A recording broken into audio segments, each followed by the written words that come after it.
मैं Jitendra Malwa study YouTube channel पर आपका स्वागत करता हूं। जैसे कि हम प्रतिशत की क्लास देख रहे थे, तो हम इस क्लास में हम प्रतिशत के क्वेश्चनों को और आगे बढ़ाते हैं और क्वेश्चन सोल्व करते हैं। जैसे कि क्वेश्चन दिया है, एक व्यक्ति ने 3 वस्तुओं में से प्रत्येक को 6,000 रुपये में ख़रीदा। समझो, प्रत्येक को कितने हज़ार रुपये में ख़रीदा? 6,000 रुपये में ख़रीदा। और उसने इन वस्तुओं को क्रमशः 15% लाभ, 20% लाभ और 15% हानि पर बेचा, और उसे कुल कितने प्रतिशत का लाभ या हानि हुई। तो हम देख लेते हैं, 3 वस्तुएं हैं, तो 3 वस्तुओं तीनों को कितने में खरीदा, अर्थात खरीदा मतलब कि क्या हो गई, सीपी। तो यानी कि इसको भी 6,000 में खरीदा, और एक दूसरी वस्तु है उसको भी 6,000 में खरीदा, और तीसरी वस्तु है उसको भी 6,000 में खरीदा, अर्थात सीपी कॉस्ट प्राइस हो गई है। इसने 6,000 रुपये में तीनों वस्तुओं को खरीद लिया।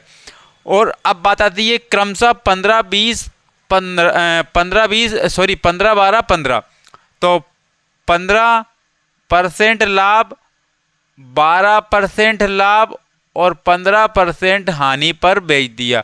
प्लस दर्शा रहा है लाभ, प्लस दर्शा रहा है लाभ, माइनस दर्शा रहा है हानि। अर्थात पहले को 15% लाभ, दूसरे को 12% लाभ, तीसरे को 15% हानि। अर्थात इनका जब क्रय मूल्य समान है, तो इसका जब 15% हानि निकालोगे तो इसका 15% लाभ क्या कर देगा, बराबर कर देगा। अर्थात ये 15% प्लस, क्योंकि इनका जो बेस है वो क्या है, समान है, तो इसको कैंसिल आउट कर दिया। अर्थात अब बात आती है टोटल क्या है, कि टोटल 12% लाभ हुआ है। अब 12% जब लाभ हुआ है तो किस पर हुआ है, 6,000 पर हुआ है। तो आप समझ सकते हो कि आप इन तीन, एक तरीका है, ट्रिक है एक, 12 को 3 भागों में बांट दो। तो यहाँ पर क्या होगा, 12 को जब 3 भागों में बांटेंगे, 4% इस पर लाभ हो जाएगा, 4% इस पर लाभ हो जाएगा, 4% इस पर लाभ हो जाएगा। अर्थात ओवरऑल इसको कितना परसेंट लाभ हुआ है, 4% लाभ हुआ है। अर्थात ए नंबर का ऑप्शन राइट हो जाएगा, क्योंकि इनका बेस क्या है, समान। अगर ये तरीका समझ में नहीं आया तो आप एक काम कर सकते हो कि 12% निकाल सकते हो 6,000 का। तो मेरा जो तरीका है वो तो 720 आ जाएगा मेरे तरीके से, लेकिन आप एक बार संतुष्ट कर लो आपके मन को कि 12% जब इसको निकालेंगे तो कितना आएगा, 0 से 0, 0 से 0, 12 छंगे 72 और एक 0 ही है। तो 720 रुपये का कुल लाभ हुआ है। तो कुल लाभ कितने का हुआ है, तो कुल लाभ होगा 720 रुपये का। क्या होगा, 720 रुपये का। अब कुल लाभ 720 रुपये का हुआ है, किस पर हुआ है, ओवरऑल पर करवाना है। तो 6,000 6,000 6,000 कितने हो गए, 18,000 पर करवाना है। कितने पर करवाना है, 18,000 रुपये पर करवाना है, क्योंकि उसने कुल या लाभ हानि पूछी है। और परसेंट निकालने के लिए क्या लगा देंगे, 100, 0 से 0, 0 से 0, एक 0 से ये 0, तो 18 चुके कितने हो गए, 72। अर्थात 4% का क्या हुआ, लाभ हुआ है। तो 4% का लाभ, अर्थात ए नंबर का ऑप्शन राइट हो जाएगा। तो मैंने आपको बता दिया, एक ट्रिक बता दी और ये एक कॉन्सेप्ट है, ठीक है ना। अगले क्वेश्चन की बात कर लेते हैं। ये अगला क्वेश्चन आपकी स्क्रीन पर दिख रहा है, उसको देखो और इसको सोल्व करने की कोशिश करो। मैं इसको रब कर देता हूं, तब तक क्वेश्चन को सोल्व करने की कोशिश करो, फ्री मत बैठो आप, ताकि अपनी जो स्टडी को बहुत बेस्ट तरीके से कंप्लीट करना है। 20 रुपये में 6 के दर से कुछ वस्तु खरीदी और 26 रुपये में 8 की दर से उसने 2 गुने वस्तु खरीदी, मतलब 2 गुनी वस्तु खरीदी। आप समझने की कोशिश करना कि यहाँ पर 20 रुपये में 6 की दर से, तो यहाँ पर देखो दिख रहा है, यहाँ पर 20 रुपये में 6 की दर से, 20 रुपये में कितनी दर से, 6 की दर से कुछ वस्तु खरीदी। पता नहीं है कितनी खरीदी, लेकिन आपको पता बाद में चल जाएगा। तो आप देखो 20 रुपये में 6 की दर से खरीदी, अर्थात सीपी हो गई। क्या हो गई, सीपी हो गई यहाँ से। अब आगे चलते हैं। तो 26 रुपये में 8 की दर से उसे 2 गुने में वस्तु खरीदी, मतलब ये भी खरीद रहा है, ये भी क्या है, सीपी। तो यहाँ पर क्या है, 26 रुपये में 8 की दर से, 8 की दर से दुगनी वस्तु खरीदी।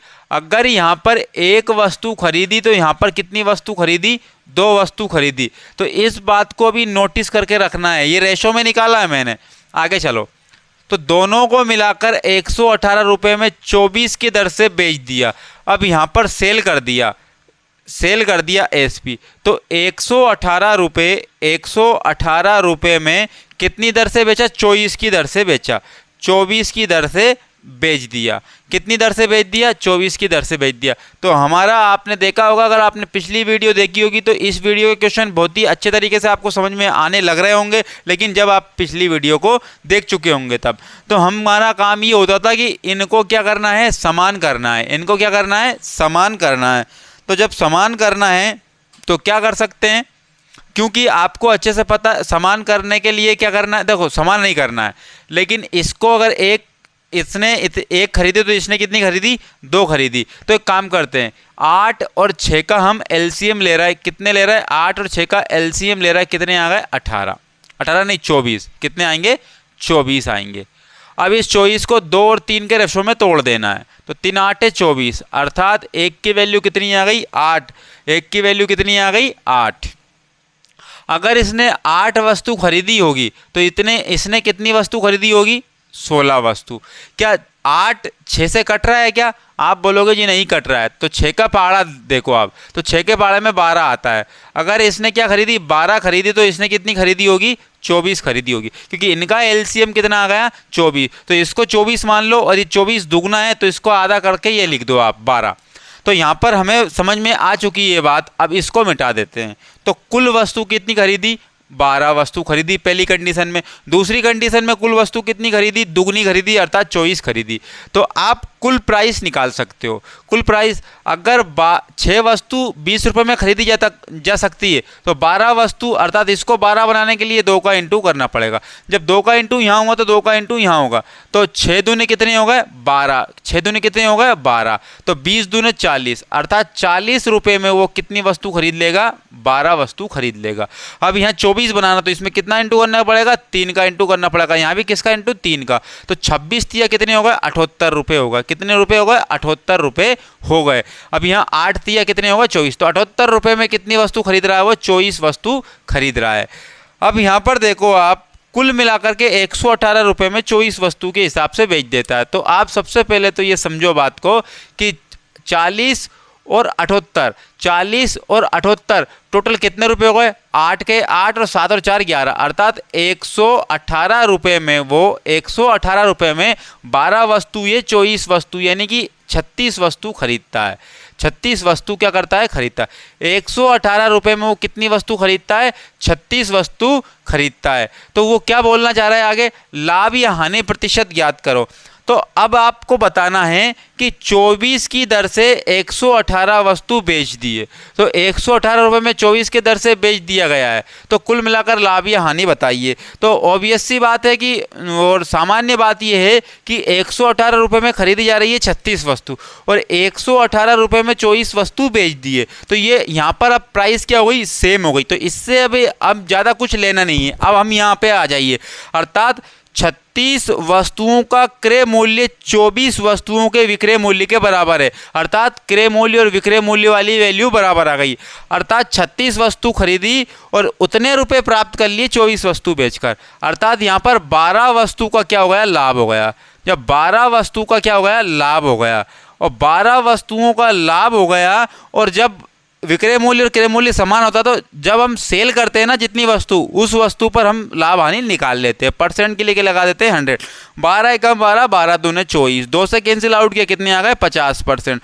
तो 50% इसको क्या हो गया? लाभ हो गया, अर्थात सी नंबर का ऑप्शन राइट हो जाएगा। अगले क्वेश्चन को मैं स्क्रीन पर लगा देता हूँ। ये स्क्रीन पर लगा दिया, इसको देखो आप, सोल्व करो।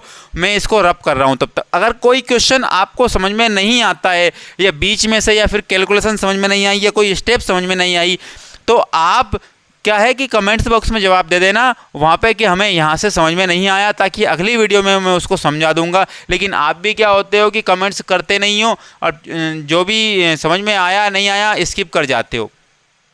जब तक प्रयास नहीं करोगे, क्योंकि आपके प्रयास से ही हमें मोटिवेशन मिलता है, ताकि हमें भी हमारी जो जहाँ पर कमी हुई है उस कमी को अगली वीडियो में सुधारने की क्या मिलती है? एक मौका मिलता है। लेकिन आप पूरी वीडियो नहीं देखते रहे, यार ये क्या है, अरे ये मज़ा नहीं आ रहा है। क्या है कि आपको पढ़ाई में भी मज़े चाहिए। हाँ, मान रहे हैं एन्जॉयमेंट के साथ पढ़ो, ताकि आपको आलस नहीं आएगा और आपकी स्टडी भी कंप्लीट हो जाएगी। लेकिन आपको हर जगह क्या चाहिए? एंटरटेनमेंट चाहिए। लेकिन पढ़ाई में क्या है कि पढ़ाई करो, एंटरटेनमेंट के साथ करो, लेकिन पूरा का पूरा इसको क्या मनोरंजन का साधन मत बनाओ। तो देखो आप, एक दुकानदार 60 संतरे 72 रुपये में 10 की दर से खरीदता है।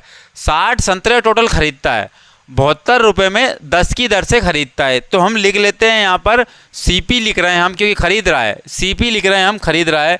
तो 72 रुपये में कितनी दर से? 10 की दर से। तो टोटल कितने संतरे खरीदे उसने? 60 संतरे खरीदे, 60 संतरे खरीदे। तो संतरे लिख दिया मैंने, ये लिख दिए। फिर बात आती है और समान संख्या में 90 रुपये के, अर्थात 60 ही संतरे यहाँ पर खरीद लिए उसने, 60 ही संतरे यहाँ पर खरीद लिए। क्या खरीद लिए? खरीदता है, संतरे ही मान ले इसको भी, क्योंकि वहाँ पर कुछ मेंशन नहीं किया है। लेकिन 90 रुपये में 12 की दर से खरीदे, तो 90 रुपये में 12 की दर से खरीदे। कितने? 60 संतरे खरीदे और 118 रुपये खर्च कर देता है लेन देन पर। यहाँ पर हम पैसे निकालेंगे, उस पैसे में 118 रुपये ऐड करना पड़ेगा हमें, और सभी संतरे बेच देता है जो वह खरीदता है।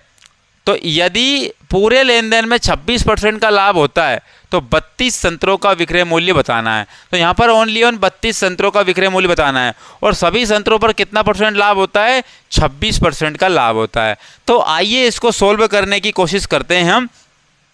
60 संतरे, इसको 60 बनाने के लिए 6 का इंटू करना पड़ेगा, इसको 60 बनाने के लिए 5 का इंटू करना पड़ेगा। जब यहाँ 6 का इंटू हुआ तो यहाँ पर भी 6 का इंटू, जब यहाँ 5 का इंटू तो यहाँ पर भी किसका इंटू? 5 का इंटू। बहुत ही बेस्ट तरीका है ये सोल्व करने का। तो 9 पंजे कितने हो गए? 45, अर्थात 1 0। तो 450 रुपये में उसने कितने संतरे खरीदे होंगे? 60 संतरे खरीदे होंगे। तो यहाँ पर मैं अब लाइन को नहीं बना रहा हूँ, आप इतने में समझ चुके होंगे। 450 रुपये में कितने संतरे खरीदे? टोटल 60 संतरे खरीदे। अब यहाँ पर 6 का इंटू करेंगे, 60 हो जाएगा, 6 का इंटू यहाँ पर कर देते हैं। तो यहाँ पर 6 7 42, यानी कि 452। कितने हो गए? 452। 6 7 42, 452 नहीं 432। कितने होंगे? 400। 6 दूनी 12 के 2, 1 6 7 42 और 43। तो 432 रुपये में वो कितने संतरे खरीद लेता है? 60 संतरे खरीद लेता है। तो 60 संतरे जब उसने खरीद लिए, कोई दिक्कत वाली बात नहीं है यहाँ पर। अब टोटल 432 रुपये यहाँ और 450 रुपये यहाँ, तो 400 और 400 कितने हो गए? 800, और 50 और 30 32 कितने हो गए? 82।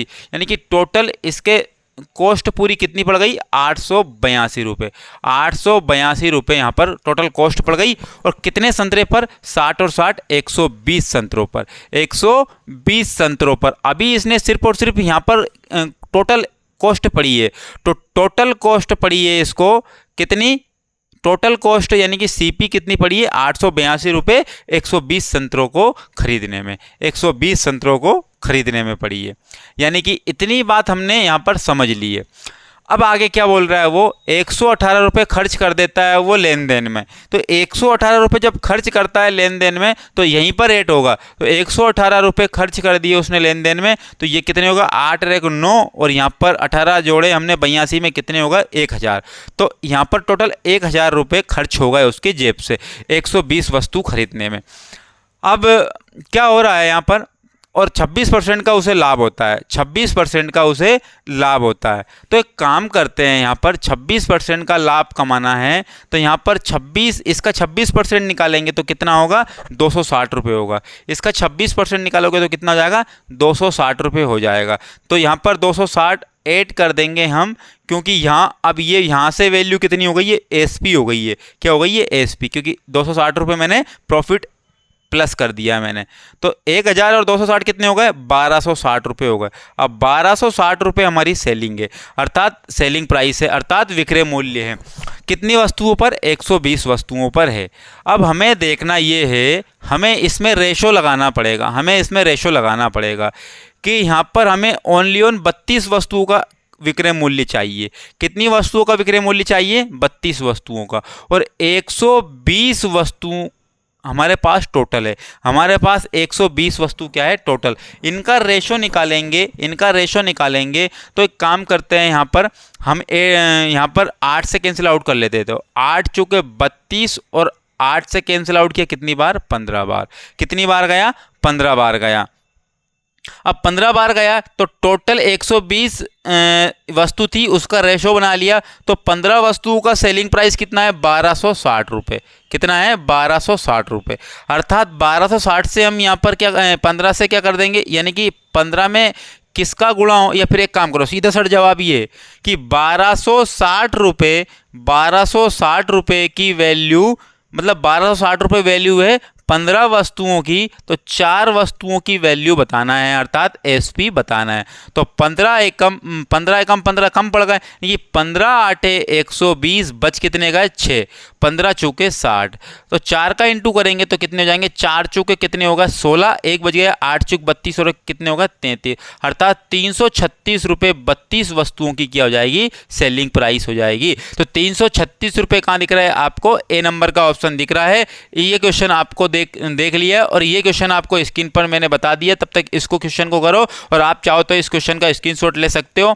अब मिटा रहा हूं मैं इसको, अगले क्वेश्चन को आप देखो, उधर सोल्व करने की कोशिश करो। ये यहाँ पर इतना टाइम इसलिए लगता है क्योंकि आपको मुझे समझाना भी होता है, नहीं तो सिर्फ और सिर्फ ये कुछ सेकंडों में क्वेश्चन समझ में आ जाता है। कुछ कैलकुलेशन तो हम माइंड में कर लेते हैं और माइंड में करके सोल्व कर सकते हैं बहुत ही कम टाइम में, लेकिन आपको समझाने के लिए हमें प्रत्येक वैल्यू को एक्सप्लेन करना होता है। एक मकान तथा एक दुकान में से प्रत्येक को 1 लाख रुपए में बेचा गया, मतलब कि यहाँ पर क्या हुआ है, मकान और दुकान की सेलिंग प्राइस बराबर है क्योंकि समान मूल्य पर बेचा है, अर्थात 1 लाख रुपए में बेचा गया। मकान पर 20% की हानि और दुकान पर 20% का लाभ हुआ, तो कुल सौदे का परिणाम रहा। तो यहाँ पर परसेंटेज नहीं बताना है, लाख में बताना है। क्या बताना है, लाख में। तो यहाँ पर सेम वैल्यू हमें फ्रैक्शन वैल्यू में बतानी है। किस में बतानी है, फ्रैक्शन वैल्यू में बतानी है। तो एक बात समझना बात को, जब यहाँ पर लाख इसमें भी है, लाख इसमें भी है, लाख इसमें भी है, सिर्फ और सिर्फ बटे में 12 बटे में 24, जब कभी भी ऐसे क्वेश्चन करना हो जिसकी सेलिंग प्राइस क्या हो, बराबर हो, सेलिंग प्राइस क्या हो, बराबर हो, तब हमारा काम ये रहेगा कि 12% की हानि और 12% का क्या हुआ है, लाभ हुआ है। तो सबसे पहले तो यहाँ पर क्या निकाल लेंगे हम, यहाँ पर क्या निकाल लेंगे हम, 12% की हानि और 12% का लाभ। तो यहाँ पर सब सेलिंग प्राइस बराबर, तो क्या निकालेंगे, कॉस्ट प्राइस और सेलिंग प्राइस, इसका रेशो निकालेंगे, कॉस्ट प्राइस और सेलिंग प्राइस का रेशो निकालेंगे। तो एक को 20% हानि पर बेचा है, यानी कि मकान को 20% हानि पर बेचा है, मकान को 20% हानि पर बेचा, तो 20% का मतलब क्या होता है, फ्रैक्शन वैल्यू 1/5। समझना, मैं इसकी ट्रिक भी बताऊंगा, या फिर पहले आप अगर ट्रिक देखना चाहते हो तो ट्रिक देख सकते हो। यहाँ पर आप समझो कि 5 आया, यहाँ पर क्या आया, 5। चलो पहले बेसिक समझ लो आप, 5 आया, 5 अगर सीपी थी और 5 पे 1 की हानि लेकर बेच दिया उसने, कितने पर बेच दिया, 4 पर बेच दिया। अब आती है दुकान की बात, तो दुकान को 20% लाभ पर, तो 20% की फ्रैक्शन वैल्यू यही होती है। तो 5 में खरीदा और 1 का लाभ लेकर 6 में बेच दिया, 1 का लाभ लेकर 6 में बेच दिया। तो इस बात को आप समझने की कोशिश करना, कि 20% की फ्रैक्शन वैल्यू 1/5 होती है। अब यहाँ पर सेलिंग प्राइस क्या है, बराबर है। तो सेलिंग प्राइस बराबर है, तो एक काम करते हैं, सेलिंग प्राइस के लिए इनका एलसीएम कितना आ रहा है, 12 आ रहा है। कितना आ रहा है, 12। 6 और 4 का एलसीएम कितना है, 12। तो 12 बनाने के लिए इसमें 3 का इंटू पर करना पड़ेगा, 12 बनाने के लिए इसके 2 का इंटू करना पड़ेगा। तो 4 दिया कितने हो गए, 12, और 6 दूने कितने हो गए, 12, यानी कि सेलिंग प्राइस बराबर हो गई क्वेश्चन के अकॉर्डिंग। अब यहाँ 3 का हुआ तो यहाँ पर भी क्या करेंगे, 3 का। अगर यहाँ 2 का हुआ तो यहाँ पर भी क्या करेंगे, 2 का करेंगे। तो 5 थी या 15 होगा, तो हमारे जो मतलब सीपी कितनी होगी, 15। क्या होगी, 15, और 5 दूने कितने हो गए, 10। कितने हो गए, 10। यानी कि आप देखो ध्यानपूर्वक, 6 दूने 12 और 6 दूने 12। 15 रुपये में खरीदा, 12 रुपये में बेच दिया, 10 रुपये में खरीदा और 12 रुपये में बेच दिया, तो टोटल जो है 25 रुपये में खरीदा। तो मकान और दुकान टोटल को कितने रुपये में खरीदा, 25 रुपये में खरीदा, और 12 दूने 24 रुपये में बेच दिया, 12 दूने 24 रुपये में बेच दिया। 25 में खरीदा, क्योंकि ये पूरी सीपी और ये पूरी क्या है, 25 में खरीदा, 24 में बेच दिया, तो 1 रुपये का यहाँ क्या होगा, 1 रुपये का यहाँ क्या हो गया, लॉस हो गया। 1 रुपये का क्या हो गया, लॉस हो गया, 1 रुपये का लॉस हुआ। तो यहाँ पर क्या लिखेंगे, 1 लिखेंगे। और लॉस या फिर प्रॉफिट किस पे होता है, हमें किस पर होता है, कॉस्ट प्राइस पर होता है। कॉस्ट प्राइस कितनी है, 25। तो 1/25 आया। अगर परसेंटेज बोलता तो वो 4% का क्या लिख देते हैं हम, लॉस लिख देते हैं, हानि लिख देते। लेकिन क्वेश्चन के अकॉर्डिंग ये क्या है, लाख में है। तो जो 1/25 लाख प्रॉफिट हुआ है, अर्थात लाभ हुआ है। 1/25 क्या हुआ है, लाभ हुआ है। तो 1/25 कहाँ है, 1/25 क्या हो गया यहाँ पर, एक मिनट रुकना, कि 25 रुपये में खरीदा और 24 रुपये में बेच दिया, 24 रुपये में बेच दिया। तो क्या 1/25 क्या हो गया, 1/25। तो यहाँ पर 1/25 का क्या हुआ, प्रॉफिट हुआ है। अब यहाँ लाभ क्यों नहीं लिख सकते, थोड़ी सी यहाँ पर मिस्टेक हुई है, क्योंकि हमें सिर्फ और सिर्फ 1 लाख रुपए तो ये थे, 1 लाख रुपए तो ये थे और 1 लाख रुपए ये थे। सिर्फ हमें एसपी की वैल्यू याद है, सीपी की वैल्यू तो याद ही नहीं है। तो हमें सिर्फ और सिर्फ एक काम करते हैं, हमें सिर्फ और सिर्फ पता ना कि 25 और सीपी और 24 रेशो रुपए में नहीं है, रुपए में नहीं है, ये क्या है, रेशो में है, ये क्या है, रेशो में। तो 25 सीपी 24 एसपी, तो एक का क्या हो गया, हमें यहाँ पर प्रॉफिट हो गया। अब हमें पता है 1 लाख रुपए ये थे, 1 लाख रुपए ये थे, तो यहाँ पर ऊपर क्या हो गया, 2 लाख हो गए। कितने हो गए, 2 लाख हो गए। तो हम बोल सकते हैं, हम यहाँ पर बोल सकते हैं कि 24 की वैल्यू यहाँ पर कितनी बताइए, 2 बताइए, 2 लाख बताइए। कितनी बताइए, 2 लाख बताइए, क्योंकि 24 12 और 12 कितने हो गए, 24 और 1 कितने हो गए, 2 लाख हो गए। 24 की वैल्यू बताइए। तो हमें यहाँ पर 1 का लाभ हुआ तो 1 के बराबर बताना है। तो 2 एकम 2 और 2 से कितनी बार, 12 बार। 1 का गुणा 1 में किया और 12 नीचे है, तो 1/12 लाख, 12 लाख का क्या हुआ, लाभ हुआ है। इस प्रकार से हमें सोल्व करना है। 1/12 लाख का लाभ हुआ है, अर्थात 1/12 लाख लॉस हुआ ना, क्योंकि खरीदा 25 में और बेच दिया 24 में, तो लॉस हो गया। ज़्यादा में खरीदा, कम में बेच दिया, अर्थात क्या हो गया, यहाँ पर हानि हो गई है, लाभ नहीं होगा, हानि होगी टोटल। तो इस प्रकार से यहाँ पर हम कर सकते हैं। तो ये क्वेश्चन आपको समझ में आ चुका होगा। अगले क्वेश्चन की ओर बढ़ते हैं। ये अगला क्वेश्चन स्क्रीन पर आपको दिख रहा है, तो ये देखो। तो अगर इस क्वेश्चन में अगर परसेंटेज आता तो कितना परसेंटेज लिखते, कितना परसेंटेज लिखते, आपको पता है 1/25 आया था, 1 कितना आया था, 25 आया था, और परसेंटेज की बात होती तो इसका क्या आ जाता, 4% आ जाता। कितना आ जाता, 4% आ जाता। चलो आगे देखो, अगर परसेंटेज की बात होती तो ये क्वेश्चन है, 2 घोड़े 1920 रुपये में प्रत्येक की दर से बेच दिए, मतलब 1920 रुपये में 2 घोड़े बेच दिए प्रत्येक के दर से, मतलब एक को 1920 रुपये में बेचे। वही अभी जो क्वेश्चन किया था वही सेलिंग प्राइस क्या है, यहाँ पर भी बराबर है, यहाँ पर भी क्या है, बराबर। देखो आप आगे 20% की हानि, दूसरे पर 20% का लाभ होता है, तो कुल कितने रुपए का लाभ या हानि होती है, देखो यहाँ पर परसेंटेज में बताना है। तो अभी आपने देखा था कि 20% का लाभ और 20% की क्या हुई, हानि हुई। तो 20% का लाभ या फिर 20% की हानि, तो आपको देखना है यहाँ पर कि 1/5 होता है लॉस, क्या होता है, 1/5 होता है लॉस। हम इसका क्या करेंगे, स्क्वायर करेंगे। क्या करेंगे, स्क्वायर। इसका क्या करेंगे, स्क्वायर। तो 1 कितने हो गए, 25 हो गए। कितने हो गए, 25 हो गए। 1 कितने हो गए, 25।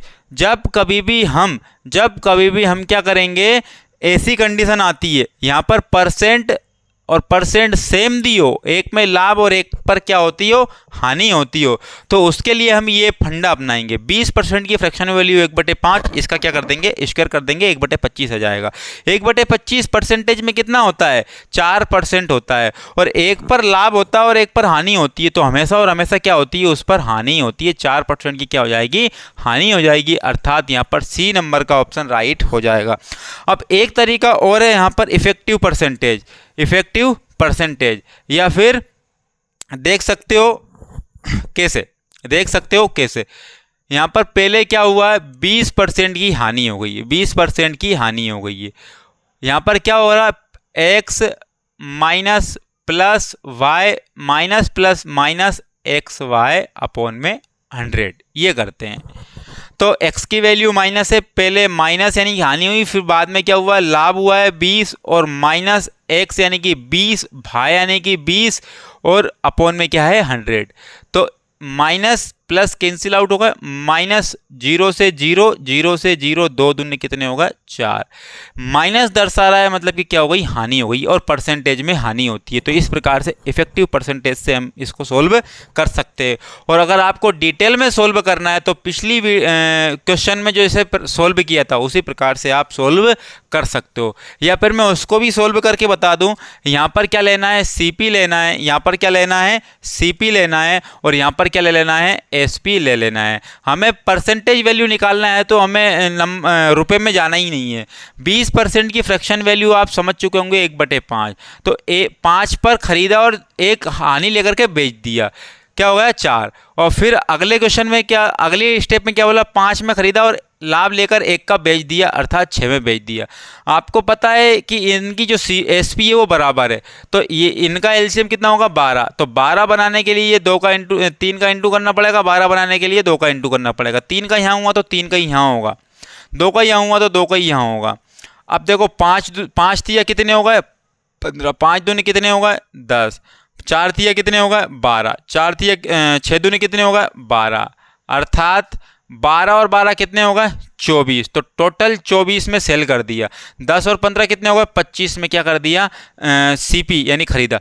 25 में खरीदा और 24 में बेचा, 1 की हानि, 1 की हानि। तो 1 की हानि, और हानि और लाभ हमेशा सीपी पर निकलता है। 1/25, 1/25 की परसेंटेज वैल्यू कितनी होती है 4%, क्या हो गई यहाँ पर हानि हो गई है। ये आपका क्या हो गया, बेसिक कॉन्सेप्ट है। तो आप देखो अगले क्वेश्चन की ओर बढ़ जाते हैं, इससे भी मैंने बता दिया। ये क्वेश्चन देखो, तो क्वेश्चन को देखो, तब तक मैं इसको मिटा रहा हूँ यहाँ पर, और आगे क्वेश्चन को हम भी देख लेते हैं।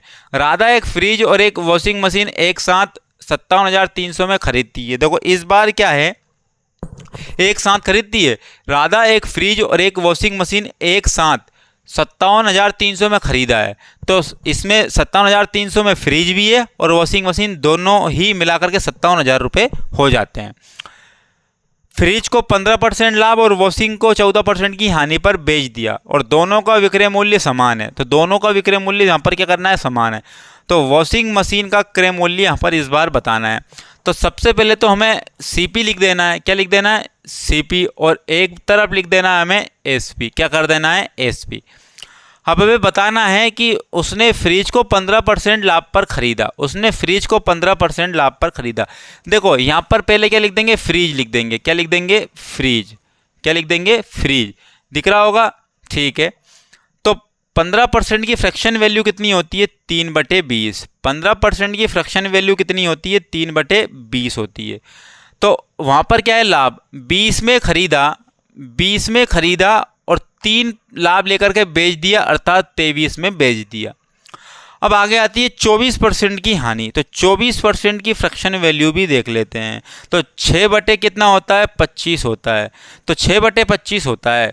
तो 25 में खरीदा, 25 में खरीदा और 25 में 6 कम करके बेच दिया, अर्थात 19 में बेच दिया। तो ये हो गया हमारा। अब देखो आगे कि यहाँ पर क्या बोला है कि दोनों का विक्रय मूल्य समान करना है। दोनों का क्या करना है, विक्रय मूल्य समान करना है। तो इनका विक्रय मूल्य समान करने के लिए अब ये दोनों क्या है, अभाज्य संख्याएं हैं।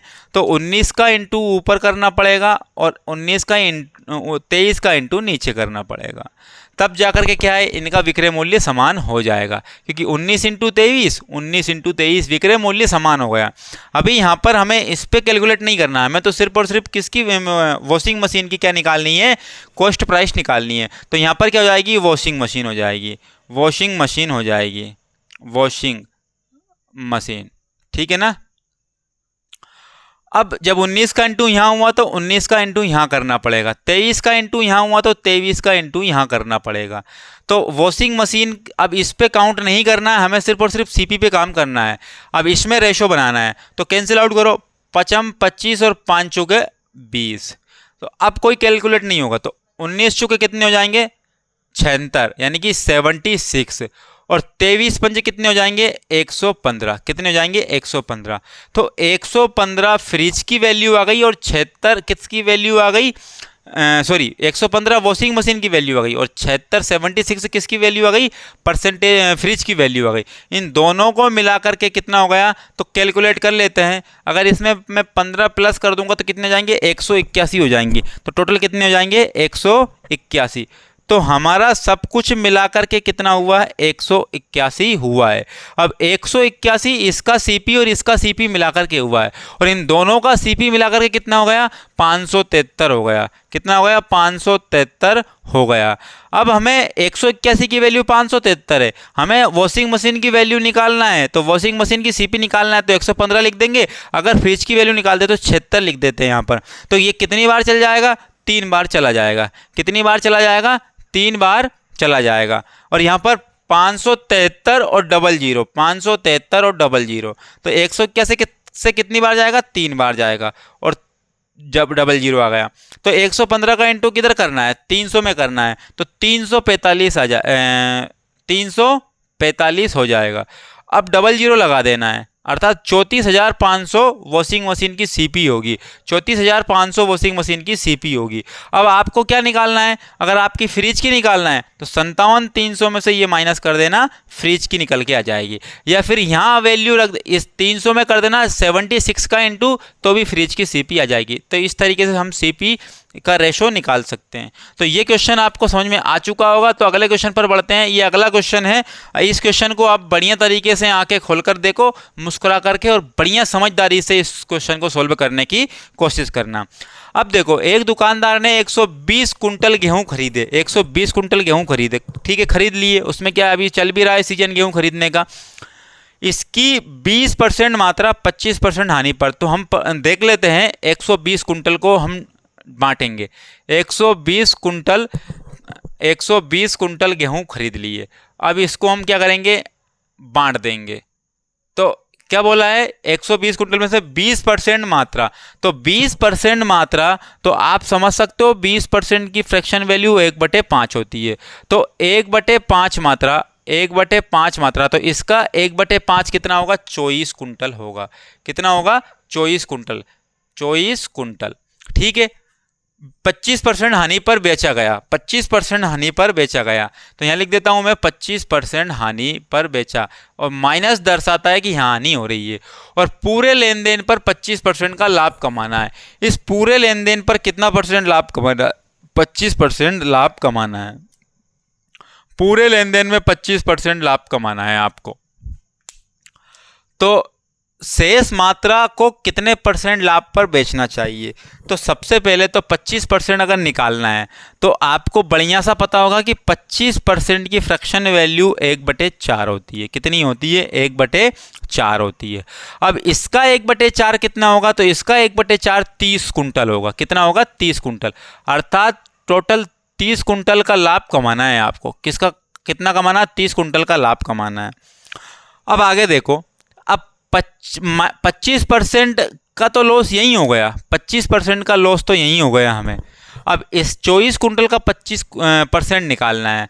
तो 25% निकालना है, तो इसका जब 25% निकालोगे, 25% की फ्रैक्शन वैल्यू 1/4, 1/4 24 का निकालेंगे तो कितना आएगा, 6 आएगा। अर्थात 6 कुंटल का यहाँ पर क्या हो गया, लॉस हो गया। 6 कुंटल का लॉस हो गया। अब 6 कुंटल का लॉस पूर्ति करना है हमें किस पर, इस शेष पर, इस शेष पर। तो 24 कुंटल 120 में से जाएंगे तो कितने आएंगे, 96 कुंटल आएंगे।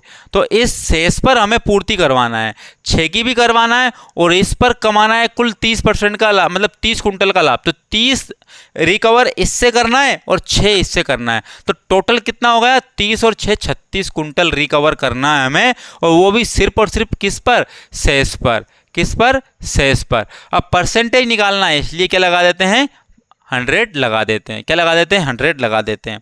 तो यहाँ पर क्या करेंगे, हम 4 से कैलकुलेट कर लेते हैं, या फिर किससे कर लेते हैं, 12 से। 12 3 36 और 12 8 96।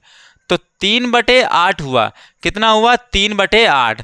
तो यहाँ पर अगर फ्रैक्शन वैल्यू आपको पता है तो 1/8 रिप्रेजेंट करता है 12.5% को, तो 3/8 रिप्रेजेंट करेगा 37.5% को। कितने को, 37.5% को।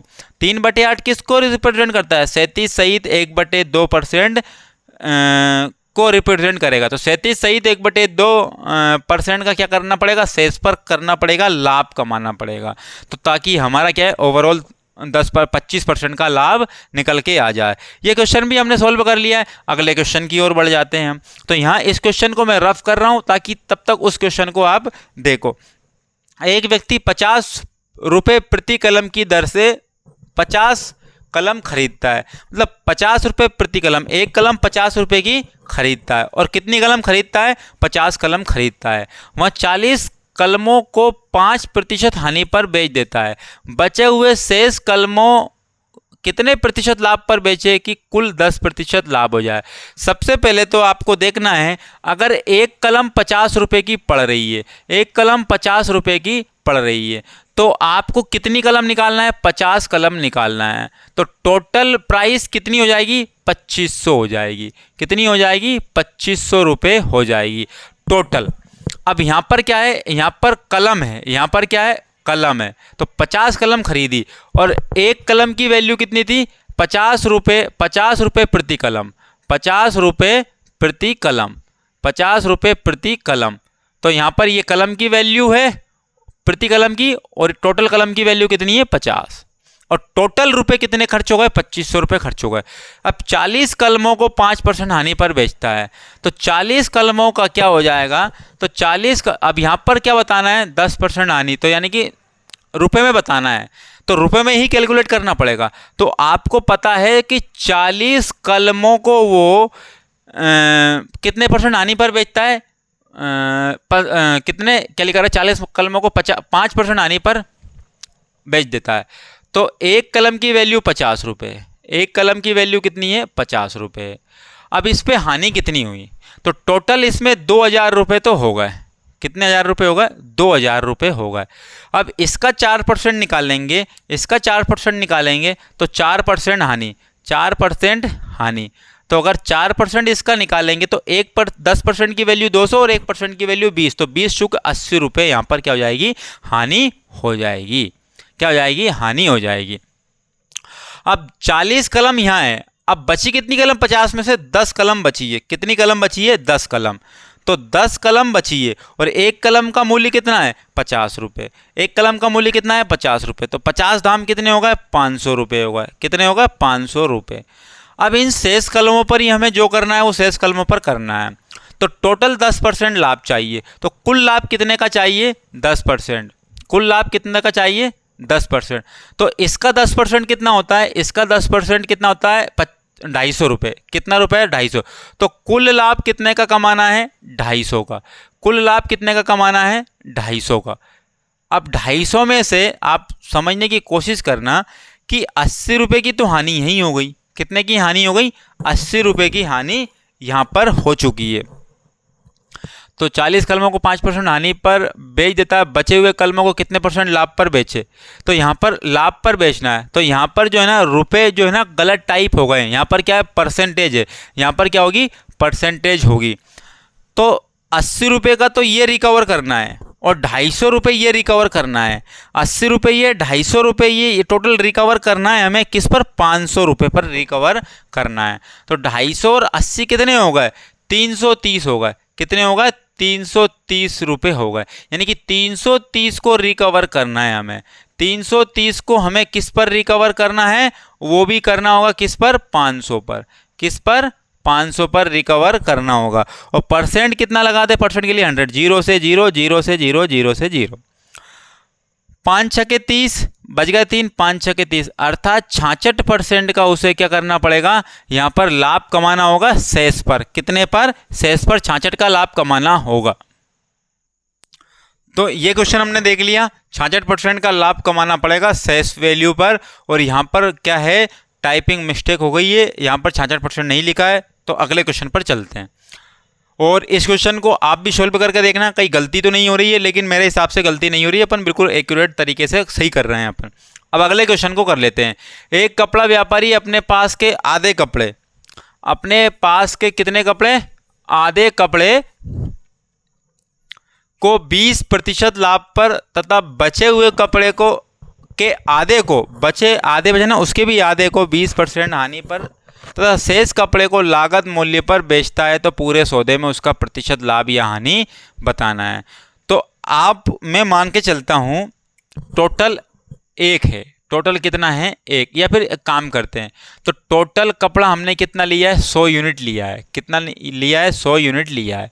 अब जब 100 यूनिट लिया है टोटल कपड़ा, तो एक व्यापारी अपने पास के आधे कपड़े को यानी कि 50 यूनिट को 20% लाभ पर 20% लाभ पर कितने परसेंट लाभ पर 20% लाभ पर बेचता है। बचे हुए कपड़े के अब 100 में से 50 चलेगा तो बचे कितने 50 ही बचे। अब 50 के भी आधे अर्थात 25 यूनिट को, कितने यूनिट को 25 यूनिट को 20% हानि पर, कितनी प्रतिशत 20% हानि पर, और शेष को लागत मूल्य पर। अब 75 हो गए, अब बचे कितने शेष 25 यूनिट बची है, कितनी यूनिट 25 यूनिट। तो उसको ना तो ये प्रॉफिट कमा रहा है ना ही लॉस कर रहा है, तो 0% लाभ या हानि पर करता है। तो टोटल हमें लाभ परसेंट हानि बताना है कितना हुआ है। तो 50 का 20% कितना होता है, तो 50 का 20% 10 होता है, कितना होता है 10 होता है। तो यहाँ पर प्रॉफिट हुआ, लाभ हुआ है कितना 10 यूनिट का, कितने का 10 यूनिट का लाभ हो गया, क्योंकि 50 का 20% 10 होता है। अब 25 का 20% कितना होता है 5 होता है, 25 का 20% कितना होता है 5, यानी कि 5 यूनिट का यहाँ पर क्या हो गया लॉस हो गया, 5 यूनिट का क्या हो गया यहाँ पर लॉस हो गया। तो 10 का यहाँ प्रॉफिट, 5 का यहाँ लॉस, अर्थात यहाँ पर टोटल ओवरऑल बात कर लें कुल लाभ की, किसकी कुल लाभ की अगर बात कर ले तो 5 ही यूनिट हुआ है, 5 ही यूनिट हुआ है। कुल कितने पर 100 पर। तो 100 पर कोई सी भी वैल्यू काउंट की जाती है वो परसेंटेज कहलाती है।